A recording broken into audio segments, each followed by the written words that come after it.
Bossick with Tibetan Sand Mandala. I'm here at the Tibetan prayer wheel, which was blessed by the Dalai Lama himself in 2005 at the Sawtooth Botanical Garden. What you have just witnessed is part of an ancient ritual performed by Tibetan monks throughout the centuries. They spent 5 days at the arduous Performing Arts Center in Ketchum creating the Sand Mandala. Let's go back to the start. My name is Geshe Tenzin Pensok, so I'm the spokesperson for the Mystical Arts of Tibet tour by the monks from Drepung Losling monasteries. And so the monks from Drepung Losling monastery from the India right now, and so originally founded in 1416 in Tibet, used to have over 10,000 monks, and after following the invasion and occupation by the Chinese military forces in 59, so it was closed, and then thereby many of the senior monks had to leave, and they managed to re-establish replica of Drepung Losling monastery in South India. So we are from this refugee monastery from South India.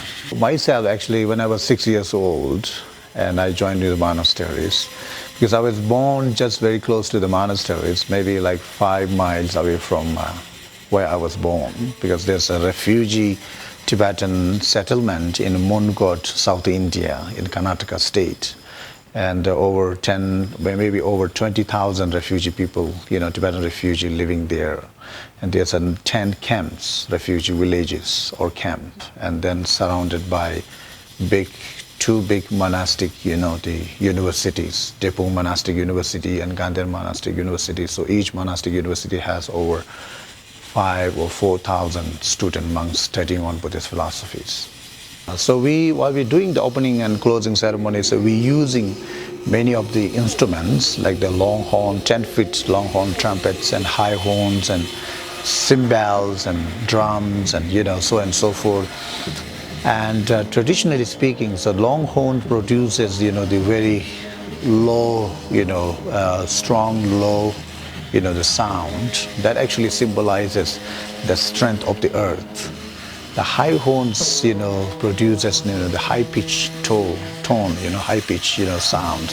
That actually symbolizes, the subtlety of heavens.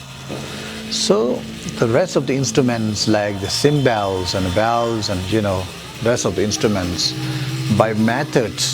So by method which the strength of the earth and the subtlety of heavens brought into harmony. So that actually the symbolic, traditional, the rituals, instruments being used whenever we do this, special ceremony like the opening ceremony of the sand painting, and also the closing ceremony of the sand painting, and then also other, the special occasions. Okay, so the training for the mandalas, studying of the mandala actually includes with first of all, actually we need to memorize, because the root texts, which explaining each and every the meaning and patterns and all of actually they got actually the formulas, like in the words, you have to memorize that textbook, because there's no just one mandala or two mandalas. So there's a number of mandalas, hundreds of mandala for the different deities, enlightened beings, and so on and so forth. And first of all, you need to memorize that, the root text. And after memorization of that particular root text, then you approach to your teacher or master to receive the teaching and the explanation about what actually it means, each and everything. The color, pattern, design, symbol, each and everything has special meanings. So you receive, the proper receiving from the teaching and the, from the masters. Then only you are being provided, the instruments called chakpur, metal funnel, and also the piece of board with the sand, and then that actually training, the physical training or the practical training with the sand and the chakpur with the, so how you control that, the fine, very fine sand, delicate sand. So the millions of grains of sand being poured out on the table without moving and shaking and this and that. So you need to, so what actually you need to have is, lot of, attentions, focus. So the focus, attentions, and also a lot of patience, right, while you're making. And that training also includes with your breathing training. So you need to breathe in and out very smoothly and very gently, and no sneezing at all. So no allowed to sneeze. So the sneezing and the coughing is prohibited, So if you got cough, so you're supposed not to do that, because it's very fragile and delicate. Even just one single sneeze can be, blow out all this, the painstaking, the creation of the mandala sand arts. So that's how no sneezing, but actually that the very creation of the mandala, all of those actually part of your meditational process. So it's part of your meditation, it's part of your training, how you to be a focus on the particular deities, thereby the creation of the enlightened world. So the mandala is the architecture of the enlightenment, if you will. So these are the, this actually, whenever we having the, the sand painting, the programs in different university, college and high schools, so we always have the altar, so where we put all the object of the offerings, the water bowl of waters, offerings, and the mandal offerings, and all the fruits, the flowers, with His Holiness Dalai Lama's the portrait at this very center, because His Holiness Dalai Lama's is, we consider him as a living Buddha, the Buddha of compassion, and he's the root guru, and also he's not just the spiritual leader, but also the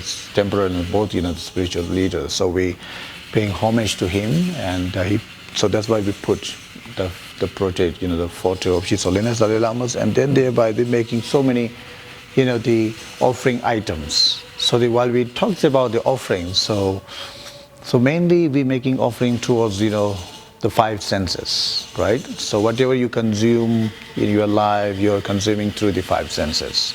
For example, the good taste is for the tongue senses, good smell is for the nose senses, and the beautiful flowers, the eye senses, whatever we consume, so we consume through the five senses. So likewise, or similarly, so whenever you make offering, so you make offering through the five senses, right? So that's why we have a arranged table, special table with all these offering items. Yeah, actually Saturday at noon, so we are going to do the closing ceremonies. And traditionally speaking, so once mandala is being completed, done, created, and then we have to do the closing ceremonies, in the sense, where the monks are going to do chanting, consecration ceremonies, thereby the invocation once again, invoking deity once again, thereby the asking, the blessing from them, in order to achieve our common goal of happiness, prosperity, peace and harmony in society, families, and whole world. And after accomplishing all the purpose of the mandalas, and then the created mandala has to be disintegrated, or has to be dismantled in order to symbolize the impermanence nature of all of this, the existing, the arts, and also tell us the lessons of the impermanence of one's life. And also it's beautifully created on the table, but there's no point to be attached on it. So lessons of the non-attachment and lessons of the, the impermanence nature. And then once we're done with that dismantling ceremony, so we will doing dispersal ceremony at the river. So the idea is that, the river is supposed to reach the oceans, and ocean there is countless number of living beings there. So sending out our healing properties or healing sand or the blessing towards the river, to the oceans, and ocean touches whole world. And through evaporation and through formations of clouds, through precipitations, so it's actually, spreading out whole world, bringing the global, healing or the peace, healing for the peace and the harmonies. So that's how the idea is, what we're doing, why we're doing the dispersal ceremony at the river. And also the sand, where actually it comes from, is ocean. So it's sending back to the river, to the ocean. So the releasing that healing, the sand, the blessed sand through the river to the oceans. I'm Derek Agnew, General Manager of Zenergy Health Club and Spa, and I want to take you inside and show you what we've done with our new Pivot Studio, which is going to blow you away.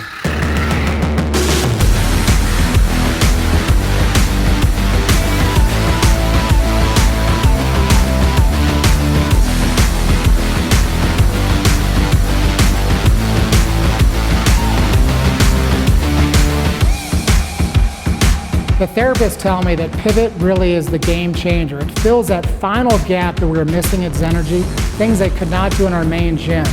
The recent addition of the Pivot Studio has meant wonders to me as a physical therapist. I can now take care of the most vulnerable post-operative patient, but now I can include programming that challenges the most elite athlete.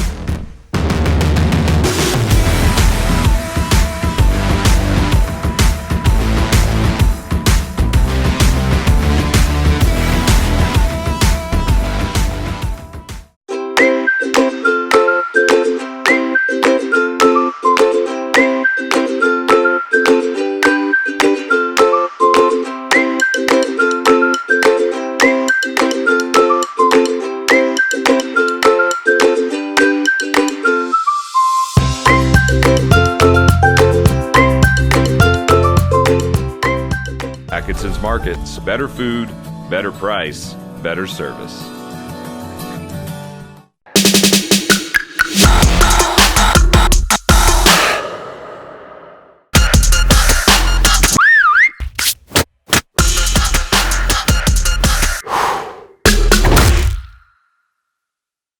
Welcome to Pure Body Bliss, your home in Haley for extraordinary movement training.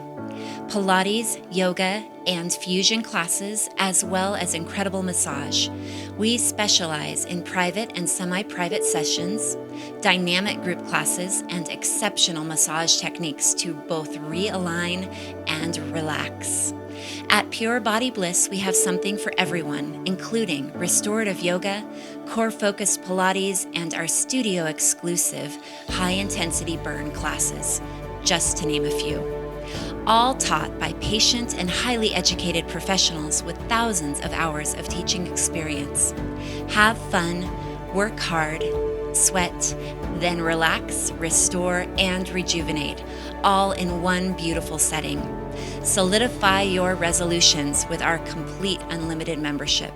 At Pure Body Bliss, we love your body. I moved out to Idaho 4 years ago. So I met a lot of people and I really, really like it here. In New York, I was always sort of introverted.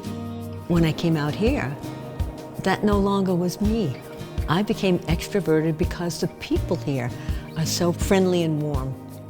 If you don't have something like that that brings you into other people's lives, it takes a long time to get to know people.